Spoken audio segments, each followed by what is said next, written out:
Hey there, in this video we will be breaking down Sarvangasana or shoulder stand pose. This is known as the mother of all poses. It uses almost every single muscle in the body. It's perfect for the end of your yoga practice when you're really winding down. It helps to aid digestion, circulation, strengthens your immune system, and so many other benefits to the body. It's crazy. It can even help you combat the cold if you've got a cold coming on. So this is a great pose to learn, and you can add it to the end of your practice or any other classes where you're doing this pose. It's going to be great to really know how to do it and know what to do with your body so that you can come into it correctly. So let's check it out. So before we get into our shoulder stand, let's just start on the hands and knees and make sure that we warm up the neck and the spine. So we're going to move through our cat-cow flow. Inhale, drop your belly down, let your nose guide you up, and take a gentle back bend. Exhale, round the spine, press the earth away, and pull the chin towards the chest and the navel towards the sky. And again, just follow your breath. Inhale, nose guides you up, drop your belly down towards the ground. And exhale, navel towards the sky, chin to chest. And as you really pull this up and arch your spine, tap your ears over to your shoulders to give your neck a nice deep stretch over to the right shoulder and then to the left. And then inhale back through a neutral spine. Bend at your elbows. Start to lower the hips down to the ground. And you can lower all the way down to the chest. And we'll just press up into Cobra. Inhale, press yourself up into Cobra pose. Keep that micro bend in the elbows. Take this as deep as you'd like to go. Just gently warm up the spine. And turn the gaze up if it feels okay for your neck. And then pressing back through your hands and knees, swivel both feet out to the side and sit back and lay all the way down onto the ground. So once you are down comfortable on the ground, we're going to press up into bridge. So we want to pull the feet in, so knees are bent, your ankles beneath the knees, and arms down by the sides. We're pressing the palms into the mat. You're going to pull the chin in towards the chest, and as if you're trying to place the back of the neck on the ground.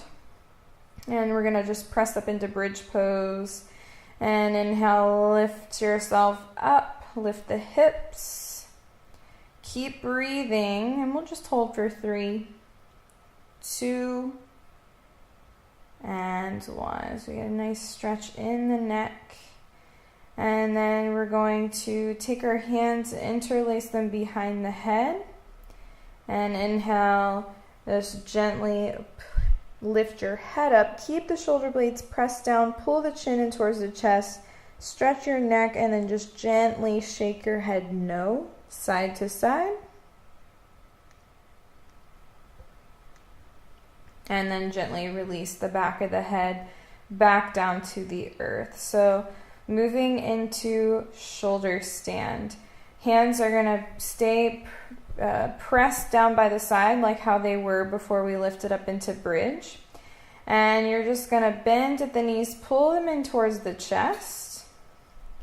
And then start to lift the hips. So pulling the hips so they're above the chest, lifting above the torso.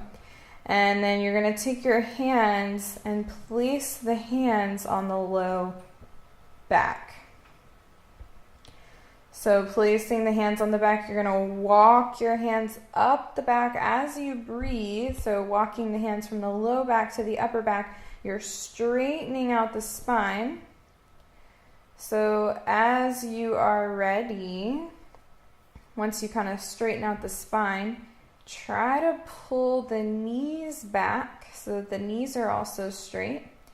Where this time the feet are kind of just dangling behind you. And if you feel strong, you feel sturdy, go ahead and straighten out the legs. So while we're in our shoulder stand, we're just going to breathe. Avoid gazing side to side. This will really hurt the neck. So just keep gazing either towards the belly or up at your feet. Keep the chin just slightly lifted. We're not as tucked in as we are in bridge. Your chin stays just a little bit lifted with the feet up into the sky. So we want to work on our Mula Bandha. So squeezing the inner thighs together so we have a straight and strong shoulder stand. So you are working just about every muscle in your body right here, as well as concentration. So a couple more breaths, and we're going to go over some different variations you can do. So if you are up in your shoulder stand and you need to go ahead and come down, you always want to come down one vertebra at a time. You can do this by pressing onto the low back and walking your hands from the upper back to the low back, slowly lowering down one vertebra at a time.